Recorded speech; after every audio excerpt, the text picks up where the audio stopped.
Hello students, यहाँ पे मैं क्या बता रहा था तुम लोगों को। जैसे कि तुम ऐसे देखो, मैंने ना अगर मैंने लिखा y is equal to f x लिखा, ठीक है। तो y is equal to f x लिखने का क्या मतलब हुआ कि अगर मैंने बोला कि ये x क्या है, बात को सुनना बिल्कुल ध्यान से, ये x क्या है, तो ये जो x है ना, इसको हम क्या बोलेंगे, इनपुट भी बोलेंगे। एक तो इसको हम इनपुट बोलेंगे और ये जो इनपुट होगा ये पहले सेट ए से आएगा। अगर मैं बोलूं y क्या है तो y को हम आउटपुट बोलेंगे। ये आउटपुट क्या होगा, ये इसको हम y से रिप्रेजेंट करेंगे। ये हमारा क्या होगा, सेकंड सेट b से होगा, ठीक है। अब इसको बोलने के कई सारे तरीके हैं। जैसे हमने लिखा y ऑफ एफ एक्स ऐसे लिखा, तो अगर मैं बोलूं कि ये क्या लिखा है, इसको हम कैसे रीड करेंगे। एक तो एफ एक्स बोल दिया, एक क्या बोला, एफ ऑफ एक्स बोला। तो ये एफ ऑफ एक्स, ये जो देख रहे हो ना, ये एफ ऑफ एक्स क्या है, ये एफ ऑफ एक्स वाई के इक्वल है। और ये वाई क्या है, वाई जो है ना, ये इमेज है। किसका इमेज है, एक्स का इमेज है। इसका मतलब क्या है कि अगर तुम ना इस ब्रैकेट के अंदर, इस ब्रैकेट जो दिख रहा है ना, इस ब्रैकेट के अंदर अगर तुम कोई एलिमेंट डालोगे तो ये जो पूरा एफ ऑफ एक्स हो जाएगा, ये क्या हो जाएगा, उसका इमेज हो जाएगा। फॉर एग्जांपल मान लो कि हमने एफ ऑफ एक्स को लिख दिया एक्स स्क्वायर के इक्वल, ये रूल लिख दिया। तो अगर हमने एफ ऑफ टू लिखा, एफ ऑफ टू बोलेंगे या एफ टू लिखा, तो ये किसके इक्वल हो जाएगा, टू स्क्वायर, ये क्या हो जाएगा, 4। इसी 4 को हम y बोलेंगे और इस 2 को हम x बोलेंगे, ठीक है। तो अगर मैं बोलूं कि 2 कौन से सेट का एलिमेंट है, तो 2 जो है ना हमारा फर्स्ट सेट का एलिमेंट है। और फिर मैं बोलूं f ऑफ 2 क्या है, अगर मैं तुमसे बोलूं ना कि f ऑफ 2 बताओ क्या है, तो तुम बोलोगे कि जो f ऑफ 2 है वो 2 एलिमेंट का इमेज है, जिसको हम y बोलते हैं, जो कि 4 के इक्वल है, ठीक है। तो यहां पे जो हम डालते हैं ना इस ब्रैकेट के अंदर, ये सेट ए का एलिमेंट डालते हैं और उसके बाद जो बाहर आता है ना नंबर बन के, जो फॉर्मूला हमने लगा दिया ना एक्स स्क्वायर, तो इस एक्स स्क्वायर से जो ये नंबर बन के आए, ये y है। ये y क्या है, 4 है। 4 क्या है, 2 का इमेज है। 2 क्या है, 4 का प्री इमेज है, ठीक है। ये सब बात आ रही होगी समझ में। फिर मैंने क्या बोला कि x को हम इनपुट भी बोलते हैं, या फिर हम इसको ये भी बोलते हैं set of first set of element, set of first set element. और 4 को हम क्या बोलेंगे कि सेकंड सेट का एलिमेंट है, ठीक है। ये सब बात आ रही होगी समझ में। उसके बाद मैंने क्या बोला कि फंक्शन में हम लोग जनरली क्या करते हैं कि फंक्शन के को हम जो रूल लिखते हैं ना, वो एज अ फॉर्मूला लिखते हैं इन जनरल। मैक्सिमम क्या 100% केसेस में देखोगे कि फंक्शन आगे अभी जितने भी तुम देखोगे वो एज अ रूल लिखेंगे। जैसे कि हम रिलेशन में क्या करते थे, रिलेशन में हम करते थे वो भी रूल लिखते थे, बट रूल को किस फॉर्म में लिखते थे, रूल को जनरली हम सेट बिल्डर के फॉर्म में लिखते थे, याद करो रिलेशन में। फंक्शन में क्या करेंगे कि रूल को हम क्या लिखेंगे, एज अ फॉर्मूला लिखेंगे, एज अ एक्सप्रेशन लिखेंगे। जैसे मैंने लिखा ना कि y is equal to f x, ऐसे लिखा, y is equal to f x is equal to, मैंने लिख दिया कुछ भी, जैसे लिख दिया रूट अंडर एक्स माइनस 1। तो ये जो रूट अंडर एक्स माइनस 1 है ना, ये रूल है। ये क्या हमारा रूल है, जिस रूल से x जो कि फर्स्ट सेट का एलिमेंट है, y जो कि सेकंड सेट का एलिमेंट है, ये x y से एसोसिएट होगा। किस रूल से, इस रूल से, ठीक है। ये हमारा रूल लिखा हुआ है, ठीक है। इस रूल से x जो कि फर्स्ट सेट का एलिमेंट है, y जो कि सेकंड सेट का एलिमेंट है, आपस में एसोसिएट होगा, ठीक है। तो ये बात आ रही होगी समझ में। x को हम क्या बोलेंगे, इनपुट बोलेंगे, फर्स्ट सेट से आएगा। y को क्या बोलेंगे, आउटपुट बोलेंगे, सेकंड सेट से आएगा। और इसे हम क्या रीड करेंगे, f ऑफ x। ये f ऑफ x, ये पूरा f ऑफ x क्या लिखा हुआ है, ये पूरा f ऑफ x y के इक्वल है। बच्चों को बहुत कंफ्यूजन होता है, तुम भी को कुछ बच्चे सोच रहे होंगे कि ये क्या, एक ही बात को बार बार रिपीट कर रहे होंगे। बट होता क्या बच्चे को, जैसे तुम बच्चे हमेशा कंफ्यूज होंगे, उनसे बोलो कि f ऑफ x क्या y के इक्वल है, बोलेंगे नहीं, सीधे बोलेंगे नहीं। उनसे बोले, अगर उनसे पूछो कि यहां पे, जैसे अगर तुम मान लो कि किसी बच्चे से पूछो कि रूट अंडर एक्स माइनस 1 किसके इक्वल है, तो अगर मैं बोलूं कि रूट अंडर एक्स माइनस 1 किसके इक्वल है, क्या वाई के इक्वल है, तो वो भी बहुत बच्चे बोलते नहीं, आंसर करेंगे नहीं। देखो यहां पे तीनों इक्वलिटी का साइन है, तो y किसके इक्वल है? fx के इक्वल है। fx किसके इक्वल है? Root under x minus y के, x माइनस 1 के इक्वल है। इसका मतलब कि ये y fx और रूट अंडर x माइनस 1 ये एक ही चीज लिखा हुआ है। अगर मैंने रूट अंडर x माइनस 1 लिखा ना तो इसका मतलब मैंने y लिख दिया, और इसका मतलब कि हमने f ऑफ x लिख दिया या fx लिख दिया। अब इस f ऑफ x के अंदर जो x लिखा है ना, ये जो एलिमेंट है ये फर्स्ट सेट से आ रहा है, इसको समझना है। इसके अंदर जो लिखा है ये फर्स्ट सेट का एलिमेंट है, और इसके अंदर इस ब्रैकेट के अंदर अगर मैं जो भी फर्स्ट सेट का एलिमेंट डालूं, मान लो कि जैसे यहां हमने 2 डाला तो इसका इमेज क्या मिल गया? हमें 4 मिल गया। तो ये जो 4 है ये y के इक्वल है, और ये जो y है ये सेकंड सेट से आ रहा है। इन सबको समझना होगा, ठीक है। आगे बात समझ में। तो यहां पे हमने क्या किया? एक सेट लिया a, एक सेट लिया b, और एक रूल लिखा f of x is equal to x square is a function from a to b। अब इस रूल से क्या होगा? सेट a का हर एक एलिमेंट सेट b के एलिमेंट से एसोसिएट करेगा। तो हमने क्या लिखा? पहले 1 का देखा कि 1 का इमेज क्या है, तो इस x की जगह हमने 1 रिप्लेस कर दिया, तो यहां भी 1 आ जाएगा। जो x यहां लिखा है वही x यहां लिखा है, तो 1 स्क्वायर 1 हो गया। इसका क्या मतलब हो गया कि 1,1 अगर हम ऑर्डर पेयर में लिखेंगे तो 1 1 से रिलेटेड है, तो 1,1 एलिमेंट हो जाएगा फंक्शन का। फिर -1 का स्क्वायर क्या हो गया? 1, तो फिर इसका मतलब -1 भी 1 से रिलेटेड है, तो -1,1 ये भी एलिमेंट हो गया फंक्शन का। फिर 2 का एलिमेंट निकाला, 2 का इमेज निकाला, हमें 4 मिल गया, तो 2,4 भी एलिमेंट हो गया फंक्शन का। -3 का इमेज क्या मिला? 9, तो -3,9 भी एलिमेंट हो गया किसका? फंक्शन का। ये आगे बात समझ में।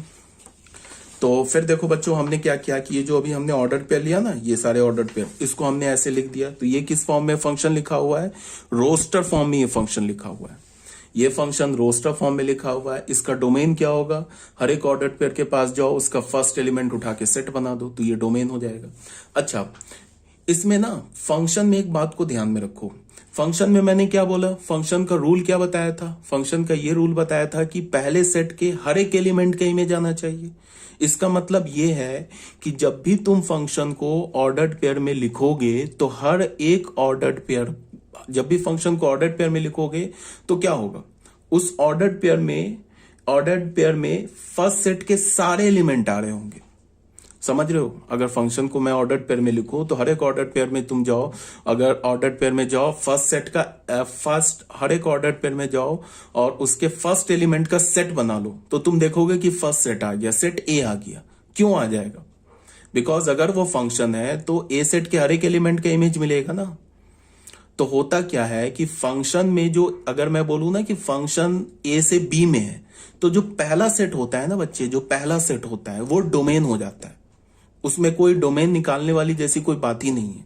अगर मैंने बोला कि फंक्शन बी से सी में है और मैं बोलूं कि बताओ फंक्शन का डोमेन क्या है, तो तुम बोलोगे कि फंक्शन बी से सी में है, तो जो बी सेट है वो डोमेन हो गया। क्यों डोमेन हो गया? कि अगर तुमने फंक्शन है अगर बी से सी में, तो इसका मतलब बी सेट के सारे एलिमेंट का इमेज मिलेगा। बी सेट के सारे एलिमेंट का इमेज मिलेगा तभी तो वो फंक्शन होगा। तो बी सेट के अगर सारे एलिमेंट का इमेज मिलेगा, तो अगर मैं उस फंक्शन को ऑर्डर्ड पेयर में लिखूं और ऑर्डर्ड पेयर के पहले एलिमेंट का मैं सेट बना दूं, तो हमें कौन सा सेट मिलेगा? सेट बी मिलेगा। ठीक है। तो अगर मैंने फंक्शन बोला ए से बी और मैंने बोला डोमेन क्या है, तो डोमेन सेट ए हो जाएगा। अगर मैंने बोला फंक्शन बी से सी में और मैंने बोला कि डोमेन क्या है, तो सेट बी हो जाएगा। ठीक है। अब रेंज हमें निकालना होगा, और जैसे मैंने रिलेशन में क्या बोला था कि जो सेकंड सेट होता है वो हमेशा कोडोमेन होता है, वही सेम बात यहां पे भी है। फंक्शन में भी जो सेकंड सेट होता है ना, वो कोडोमेन होता है। सेकंड सेट क्या होता है? कोडोमेन। रेंज जैसे हमने फंक्शन में निकालते थे ना कि सेट ए का एलिमेंट सेट बी के जिस एलिमेंट से रिलेटेड होता था उसका हम क्या करते थे? सेट बना लेते थे, तो वो रेंज आ जाता था। और रेंज क्या होता था? सेकंड सेट का सबसेट होता था। वही काम हम यहां भी करेंगे। ठीक है। हम लोग क्या करेंगे, ये देखेंगे कि सेट ए का एलिमेंट, सेट ए के तो हर एक एलिमेंट का इमेज मिलेगा अगर फंक्शन है तो हम लोग क्या देखेंगे कि सेट ए के का जो एलिमेंट है वो सेट बी के किस किस एलिमेंट से रिलेटेड है। जिस एलिमेंट से रिलेटेड होगा उसका सेट बना लेंगे, वो रेंज आ जाएगा। और ऑब्वियस ही बात है कि जो रेंज होगा वो बी का सबसेट होगा, बिकॉज बी ही सेट से आएगा तो बी का सबसेट हो जाएगा। ठीक है। ऐसा भी हो सकता है कि रेंज जो हो वो कोडोमेन के इक्वल हो, सेट बी ही आ जाए रेंज, ये भी पॉसिबल है। ऐसा भी पॉसिबल है कि सेट बी में 4 एलिमेंट हो बट रेंज में 2 ही एलिमेंट आए। अगर रेंज में भी 2 एलिमेंट आ रहा है तो भी तो वो बी सेट का सेकंड सेट का सबसेट होगा। ठीक है, तो यही बात बोला जा रहा है तुम्हें। तो रेंज क्या होगी यहाँ पे, रेंज देख लो 149 सेकेंड, हर एक ऑर्डर पेयर के सेकेंड एलिमेंट का सेट बना लिया तो 149, जो कि बी सेट का सबसेट है। बी सेट देख लो क्या है हमारे पास, बी सेट दे रखा है ना 149 10 11, तो ये क्या आ रहा है हमारे पास 149 10 11 तो नहीं आ रहा, तो कोई बात नहीं है तो रेंज आ गया, ये बी सेट का सबसेट होगा जो कि कोडोमेन है। इसी फंक्शन को मैं, ये तो मैंने डोमेन लिखा, रेंज लिखा, इसको किस फॉर्म में लिखा मैंने, इसको मैंने लिखा रोस्टर फॉर्म में। अब इसी फंक्शन को मैं किस फॉर्म में लिख रहा हूं, सेट बिल्डर फॉर्म में। अगर फंक्शन ऐसे लिखा हो, अगर फंक्शन ऐसे लिखा हो, अगर फंक्शन ऐसे लिखा हो, अगर फंक्शन ऐसे लिखा हो, सब एक ही बात है, घुमा घुमा के बोल रहे हैं। यहां पे अगर हमने लिखा है इसको सेट बिल्डर फॉर्म में तो क्या बोलेंगे, the set of all x y, उन सारे एक्स वाई का सेट बनाओ सच डैट पहला जो एक्स है वो पहले एलिमेंट का हो, दूसरा जो वाई है ये दूसरे एलिमेंट का हो, एंड वाई जो होगा ना वो किसके इक्वल है, एक्स स्क्वायर के इक्वल है। वाई किसके इक्वल है, एक्स स्क्वायर के इक्वल है। तो ये क्या हो गया हमारा सेट बिल्डर फॉर्म। देख लो अगर हमने एक्स का वैल्यू 1 रखा तो वाई का वैल्यू 1 आ जाएगा, तो यहां से 1,1 आ गया। एक्स का वैल्यू -1 रखा तो फिर वाई का वैल्यू 1 आ जाएगा, तो -1,1 दूसरा एलिमेंट आ गया। फिर एक्स का वैल्यू 2 डाला, एक्स का वैल्यू 2 डाल रहे हैं, एक्स का वैल्यू कहां से डालेंगे, फर्स्ट सेट से डालेंगे, और जो उसका इमेज आएगा वो कहां से मिलेगा, सेकंड सेट से। तो एक्स का वैल्यू 2 डालेंगे तो वाई का वैल्यू 4 आया, तो 2,4 एलिमेंट हो गया। एक्स का वैल्यू -3 डालेंगे तो वाई का वैल्यू 9 आएगा, तो -3,9 एलिमेंट हो गया। अब एक्स में क्या है, एक्स का पॉसिबल वैल्यू क्या होगा, जो कि सेट ए का एलिमेंट है, उससे ज्यादा तो हम डाल नहीं सकते ना। सेट ए में कौन कौन से एलिमेंट है, 1 -1 2 एंड -3, तो x की यही 4 पॉसिबल वैल्यूज है ना। तो इस 4 पॉसिबल वैल्यूज के कॉरस्पॉन्डिंग हमने y निकाल लिया, तो y के ऑल पॉसिबल वैल्यूज क्या हो गए, रेंज हो गए। और डोमेन क्या होगा, डोमेन तो हमेशा पहला सेट हो जाएगा। अगर मैं फंक्शन ले रहा हूं तो डोमेन तो हमेशा पहला सेट हो जाएगा। हाँ, अगर मैं रिलेशन ले रहा हूं तो फिर डोमेन ऐसा भी हो सकता है कि वो पहला सेट ना आए, पहले सेट का 2 ही एलिमेंट आए, या पहले सेट का 1 ही एलिमेंट आए, या ये भी हो सकता है कि डोमेन आए ही नहीं, सीधे डोमेन 5 हो जाए अगर एम्प्टी रिलेशन है तो। ठीक है, ये सब बात समझ में आ रही होगी। तो जनरली हम लोग क्या करेंगे, फंक्शन को मोस्ट ऑफ द केसेस, मतलब 99% केस में ऐसे नहीं लिखेंगे, ऐसे भी नहीं लिखेंगे। फंक्शन को हम लोग जनरली फॉर्मूला से लिखेंगे, ऐसे लिखेंगे। ये हमारा स्टैंडर्ड नोटेशन है, रूल है, for which x belongs to a associates with y belongs to b। जिस रूल से जो x जो कि सेट a का एलिमेंट है, y जो कि सेट b का एलिमेंट है, जिस रूल से एसोसिएट हो रहा है उस रूल को हम लिखते हैं फंक्शन में। ठीक है, और x क्या होता है हमारा, pre image of y under f, और y क्या हमारा, image of x under f। ठीक है, अब एरो डायग्राम से देख लेते हैं। ये हमारा कुछ नहीं लिखा हुआ है, ये हमारा कुछ नहीं लिखा है। ठीक है, एरो डायग्राम से हमने क्या किया कि 1 का इमेज क्या हो गया 1, -1 का इमेज 1, फिर 2 का 4, देख लो यहां से 1 का 1 -1 का 1, ये तो बस हमने एरो डायग्राम से ऐसे मिला दिया।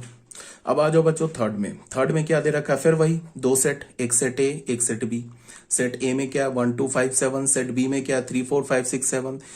एफ लिखा ऐसे dot, f such that a to b, इसका मतलब फंक्शन ए से बी में लिखा हुआ है, बी डिफाइंड एज, मतलब यहां पे 1 लिखा, इसको हम क्या रीड करेंगे, एफ ऑफ 1। ये एफ ऑफ 1 क्या है, ये y है।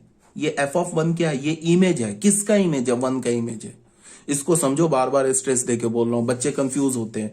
एफ ऑफ 1 क्या है, ये इमेज है। एफ ऑफ 1 किसके इक्वल है, 3 के इक्वल है। एफ ऑफ 1 क्या है, इमेज है। किसका इमेज है, 1 का इमेज है। 1 क्या है, सेट ए का एलिमेंट है, सेट ए का एलिमेंट है 1। तो अगर यहां पे इस ब्रैकेट के अंदर हम क्या डालते हैं, इस ब्रैकेट के अंदर हम पहले सेट का एलिमेंट डालते हैं, और ये जो पूरा एफ ऑफ 1 आता है ना, ये पूरा एफ ऑफ 1 जो है ये क्या आता है, इमेज आता है। किसका, जो नंबर हम ब्रैकेट में डालेंगे ना, या जो एलिमेंट हम ब्रैकेट में डालेंगे, उस एलिमेंट का जो इमेज होगा वो ये पूरा एफ ऑफ 1 आ जाएगा। ठीक है, तो एफ ऑफ 1 का इमेज क्या है 3, एफ ऑफ 2 का। अब कोई बोलेगा कि किस रूल से लिख रहे हैं, तो अभी रूल हटाओ, बस अभी मान लो कि 1 3 से रिलेटेड है, 2 4 से रिलेटेड है, फिर 2 6 से रिलेटेड है, 5 5 से रिलेटेड है, 7 5 से रिलेटेड है।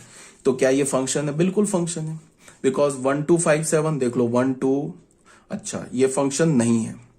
तो फिर कोई बच्चा बोलेगा कि यहां पे तो आपने फंक्शन लिखा, तो मैं ये बोलूंगा कि रिलेशन को भी स्मॉल एफ से लिखते हैं।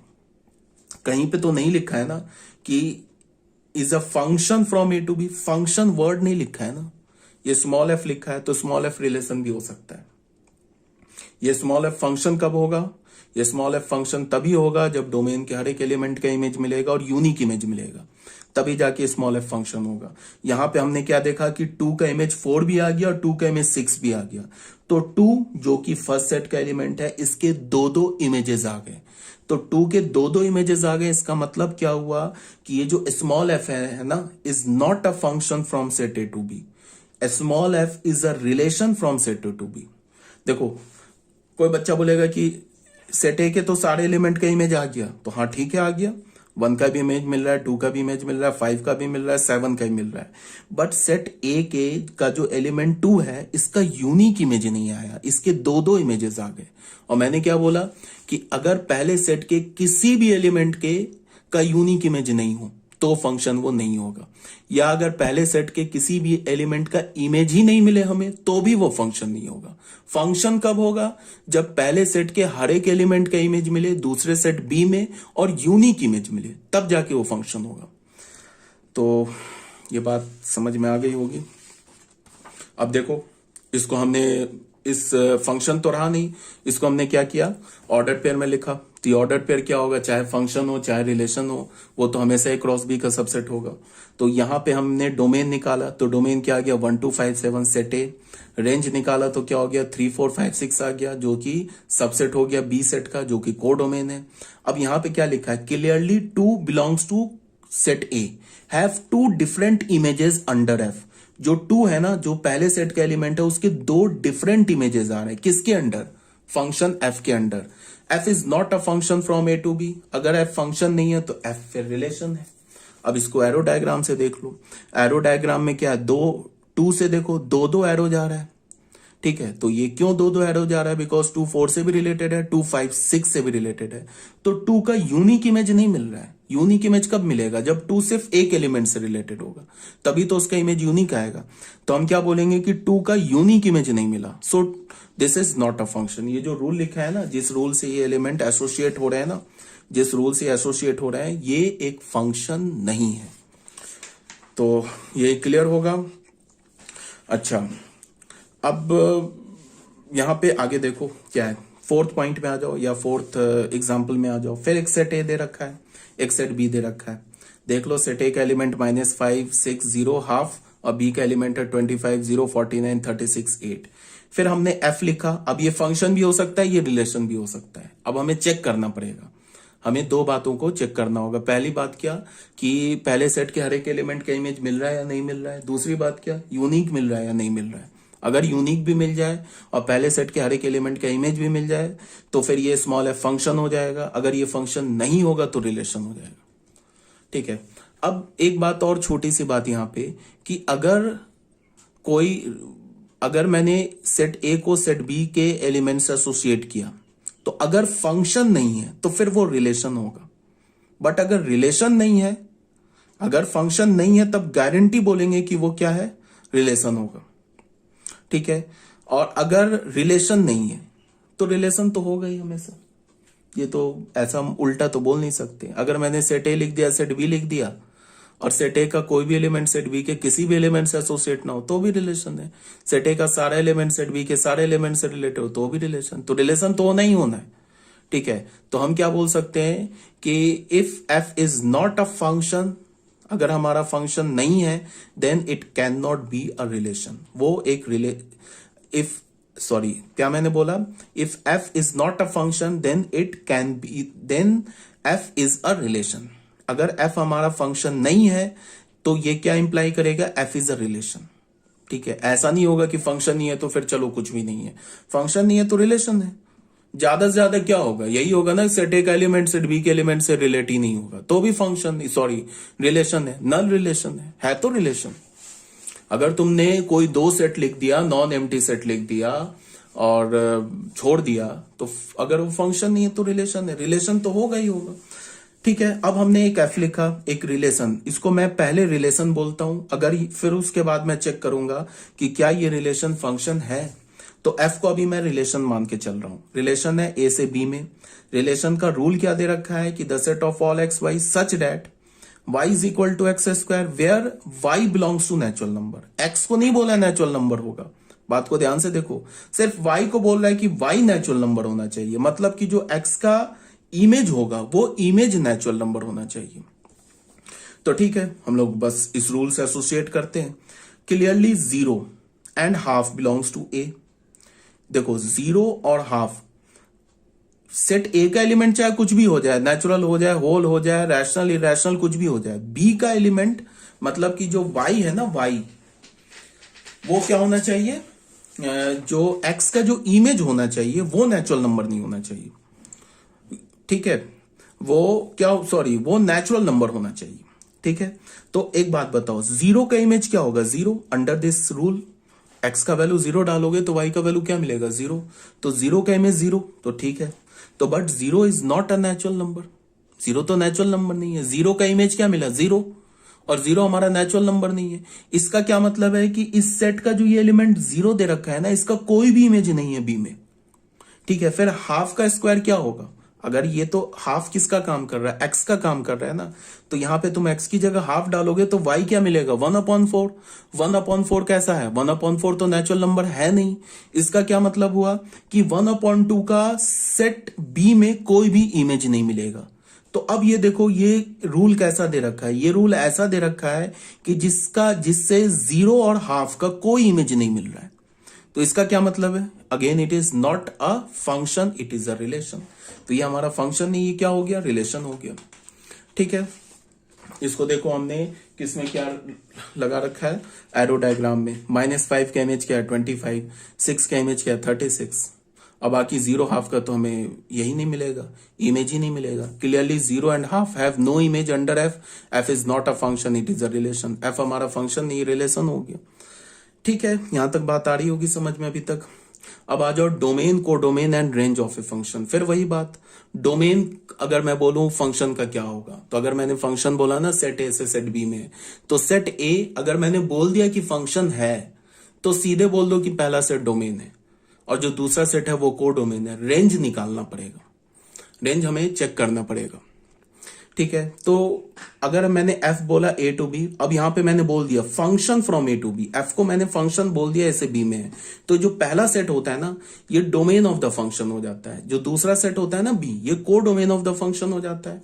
अब रेंज क्या होगा, रेंज के लिए वही बात कि हमें देखना होगा कि डोमेन का जो एलिमेंट है वो को डोमेन, मतलब सेकेंड सेट के किस किस एलिमेंट से एसोसिएट हो रहा है। सेकेंड सेट के जिस जिस एलिमेंट से वो एसोसिएट हो रहा है उस एलिमेंट का सेट बना लो, वो रेंज आ जाएगा। रेंज हमेशा सेकेंड सेट का सबसेट होगा, यही बात बोला जा रहा है। Set of all F images is called range. F images, F images का मतलब क्या होगा कि एक्स का इमेज, जितने भी एक्स का इमेज आएगा ना अंडर द फंक्शन एफ, जितने भी एक्स का इमेज आएगा अंडर द फंक्शन एफ, उन सारे एक्स के इमेज का तुम सेट बना लो तो वो क्या आ जाएगा, रेंज। ठीक है, इसी को हम लोग देखो सिंबल में कैसे लिखेंगे, एफ लिखा और ये पूरा सेट ए डाल दिया, एफ के अंदर क्या डाल दिया, सेट ए। इसका क्या मतलब हो गया कि सेट ए के हर एक एलिमेंट का एफ इमेज, तो सेट ए के हर एक एलिमेंट का एफ इमेज क्या होगा, रेंज हो जाएगा। ये नोटेशन है, एफ लिखने के बाद ब्रैकेट में हमने पूरा डोमेन डाल दिया। तो डोमेन डालने का क्या मतलब हो गया कि सेट ए के हर एक एलिमेंट का एफ इमेज वो किसके इक्वल होगा, the set of all f x, इस एफ एक्स को मैं वाई भी लिख सकता हूं, the set of all f y such that x belongs to A. अगर एक्स ए का एलिमेंट है उसके लिए सारे एफ एक्स का सेट बना लो तो क्या मिल जाएगा, वो रेंज मिल जाएगा। क्लियरली एफ ए क्या है हमारा, एफ ए रेंज को रिप्रेजेंट कर रहा है। एफ ए क्या है, is the subset of b which is codomain. ठीक है, तो मैंने क्या बोला कि फंक्शन में जो हमारा डोमेन होगा वो डोमेन हमेशा क्या होगा, पहला सेट होगा, कोडोमेन हमेशा दूसरा सेट होगा, रेंज हमें निकालना पड़ेगा। अब बच्चों आ जाओ, कुछ क्वेश्चंस दे रखा है, इस क्वेश्चन को हम लोग सॉल्व करते हैं। इसमें क्या है कि हमारे पास if x, y belongs to 1 2 3 4, x और y किस सेट का एलिमेंट है, 1 2 3 4 इस सेट का एलिमेंट है, then which of the following are functions in the given set. इस सेट में देखो अब मैंने क्या बोला था, रिलेशन बोला था ना कि सेट ए से सेट ए में भी हो सकता है, तो फंक्शन भी सेट ए से सेट ए में हो सकता है। तो इसका मतलब क्या हो गया कि पहला सेट बी है और जो दूसरा सेट बी है वो भी ए है। तो अगर मैंने बोला कि function from set a to set a, इसका मतलब क्या होगा कि सेट ए का एलिमेंट सेट ए के एलिमेंट से एसोसिएट होगा। ठीक है, यहां पे हमारे पास 4 रिलेशंस दे रखे हैं। अब हमें चेक करना है कि कौन सा रिलेशन फंक्शन है। Also in case of function give its range, अगर इसमें से कोई फंक्शन है तो उसका रेंज भी निकालो। ठीक है, बस शुरू हो जाते हैं हम लोग। यहां पे देखो पहला क्या दे रखा है कि the set of all x y such that y is equal to x plus 1। उन सारे एक्स वाई का सेट बनाओ जिसमें वाई क्या हमारा एक्स प्लस 1 है।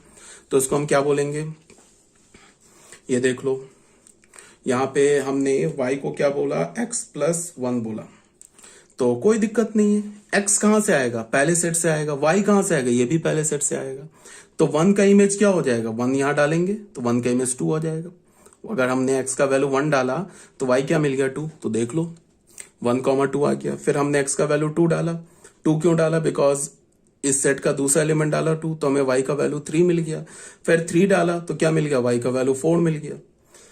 ठीक है, और अब अगर मैं 4 डालूंगा ना यहाँ पे x का वैल्यू 4 तो डाल सकते हैं ना, पहले सेट से आ रहा है, तो y का वैल्यू 5 मिल रहा है। बट 5 जो है ना इस सेट a का एलिमेंट नहीं है, बिकॉज अगर हमने फंक्शन इस सेट को अगर मैंने a बोल दिया, तो मैंने अगर फंक्शन a सेट से a सेट में लिया है तो सेट a का एलिमेंट सेट a के ही एलिमेंट से एसोसिएट होगा। ऐसा थोड़ा ना होगा सेट b के एलिमेंट से एसोसिएट हो जाएगा। तो 4 का इमेज क्या आ रहा है, 5। तो इसका मतलब 5 तो इस सेट का एलिमेंट है नहीं। इसका क्या मतलब है कि 4 का कोई इमेज ही एग्जिस्ट नहीं करता है। तो यही बात यहां पे लिखा है, 4 belongs to A, but F4 क्या है, 4 का इमेज है। F4 क्या है, Y है। That is image of 4 under F does not exist. 4 का इमेज इस फंक्शन F या रिलेशन F के क्रॉसपॉन्डिंग एग्जिस्ट नहीं करता है। F1 is not a function, it is a relation. F1 हमारा क्या है, फिर फंक्शन नहीं है, फिर क्या है, ये रिलेशन है। तो ये हो गया हमारा फर्स्ट। बी में क्या बोल रहा है, सेकंड जो रिलेशन दे रखा है उसमें क्या बोल रहा है, उसमें ये बोल रहा है कि F2 क्या दे रखा है, the set of all x y such that x plus y 4 से ग्रेटर होना चाहिए। मतलब कि उन सारे एक्स वाई का सेट बनाओ जिस दोनों का सम 4 से ग्रेटर होना चाहिए। तो ऑब्वियस सी बात है, देखो 1 1 1 1 अगर हमने फंक्शन 1 2 3 4 से लिया है तो ऐसे होगा ना, ऐसे देखो ये भी सेट हमारा 1 a और ये भी सेट a। तो a सेट का एलिमेंट खुद से a सेट के एलिमेंट से एसोसिएट होगा। 3 4 1 2 3 4 क्या बोल रहा है, रूल क्या दे रखा है, एक्स वाई का सेट बनाओ such that x plus y is greater than 4, ऐसे दे रखा है ना। तो मान लो कि हमने 1 उठाया, तो देखो 1 प्लस 1 2 होता है, 4 से तो ग्रेटर है नहीं, तो 1 1 से रिलेटेड नहीं होगा। 1 और 2 को देखते हैं तो 1 प्लस 2 3 होगा, तो ये भी नहीं है 4 से रिलेटेड, तो ये भी नहीं रिलेटेड होगा। 1 3 देखते हैं तो 1 प्लस 3 4 होगा, तो 4 4 से तो ग्रेटर नहीं होता है, तो ये भी नहीं रिलेटेड होगा। बट 1 4 रिलेट हो जाएगा, बिकॉज 1 प्लस 4 इज 5 और 5 क्या है, ग्रेटर देन 4। अब 2 1 से नहीं होगा, 2 2 से नहीं होगा, ठीक है, बट 2 3 से हो जाएगा, फिर 2 4 से भी हो जाएगा। देखो जैसे ही 2 3 से हुआ, 2 4 से हुआ, यहीं पे रुक गए, बोला कि it is not a function, it is a relation, because 2 का यूनिक इमेज नहीं आया। समझ रहे हो बात को।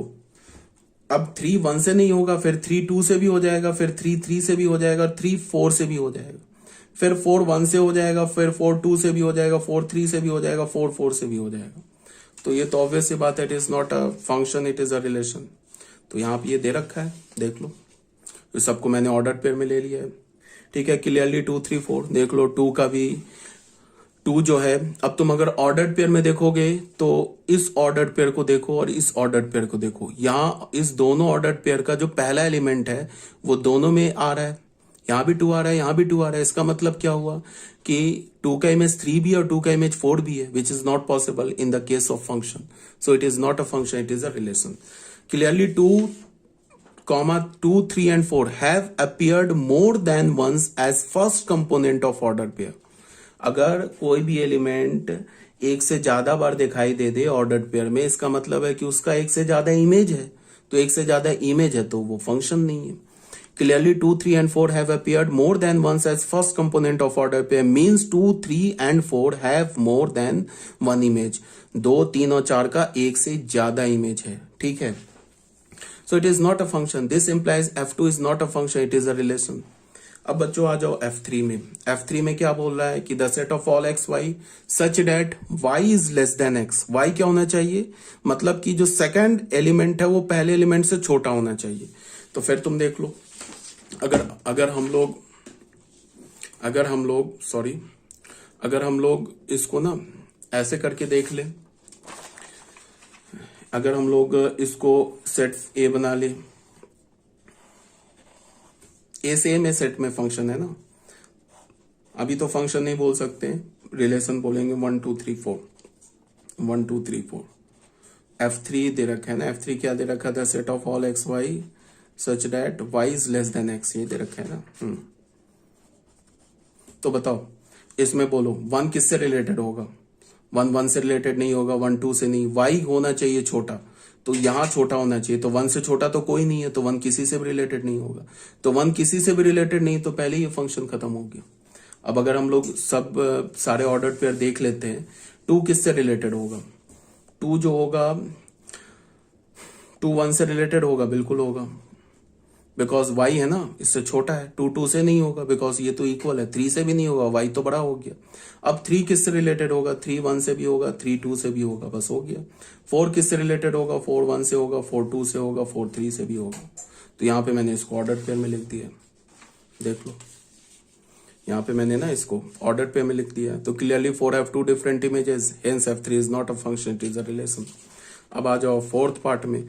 फोर्थ पार्ट में क्या बोल रहा है, the set of all x y such that x plus y is equal to 5. उन सारे एक्स वाई का सेट बनाओ जिसमें x और y का सम 5 हो. तो इस टाइप के क्वेश्चन को हम कैसे करते हैं, बहुत सिंपल सा है. x प्लस वाई 5 के इक्वल है, तो y का वैल्यू क्या है, 5 माइनस एक्स. x किसे रिप्रेजेंट कर रहा है, फर्स्ट सेट जो हमारा सेट ए है, ये जो सेट है 1 2 3 4, इसके एलिमेंट को रिप्रेजेंट कर रहा है. तो हमने बारी बारी से एक एक नंबर डालना शुरू कर दिया. x का वैल्यू 1 डाला तो y का वैल्यू 4 मिल गया, तो 1,4 आ गया फंक्शन के एलिमेंट. देख लो 1 + 4 5 है. फिर हमने x का वैल्यू 2 डाला, y का वैल्यू 3 मिल गया, फिर 2 3 एलिमेंट आ गया फंक्शन का. फिर x का वैल्यू 3 डाला, y का वैल्यू 2 आ गया, फिर 3 2 मिल गया फंक्शन का. फिर x का वैल्यू 4 डाला तो y का वैल्यू 1 मिल गया. तो क्या हो गया, 4,1 आ गया फंक्शन का एलिमेंट. फिर हमने क्या किया, बस हो गया, 4 ही तक तो डालना था, 1 2 3 4. अब आ जाओ, इसको हमने ऑर्डर्ड पेयर में लिखा, तो क्या हो गया, 1 4 2 3 3 2 4 1. अब ये फंक्शन है, क्यों, बिकॉज पहले सेट जो है, पहला सेट जो हमारा ए सेट दे रखा है 1 2 3 4, इसके हर एक एलिमेंट के इमेज आया और यूनिक इमेज आया. ऐसा तो नहीं है कि 1 के 2 इमेजेस आ गए, 2 के 2 इमेजेस आ गए, 3 के 2 इमेज आ गए, 4 के 2 इमेज आ गए. पहले तो सेट ए के हर एक एलिमेंट का इमेज आया और यूनिक इमेज आया, so it is a function, it is not a relation. Clearly every element of set a have unique image in set b. F is a function from set a to set b. मैंने set a से set B में लिख दिया, but B तो है ही नहीं set a to set a. PDF अगर तुम लोगों ने लिख लिया है, मैं थोड़ा जल्दी में बनाता हूं पीडीएफ, तो उसमें क्या होता है, थोड़ी प्रिंटिंग कह रहा हूँ, सॉरी, थोड़ी लिखने में मिस्टेक हो जाती है, तो इसीलिए मैं कोशिश करता हूँ कि पहले वीडियो बना लो, उससे पता चल जाता है कहाँ मिस्टेक हो रहा है. तो अगर तुमने पीडीएफ लिख लिया तो इसे करेक्ट कर लेना. तो ये हमारा क्वेश्चन 1 क्लियर हो गया होगा.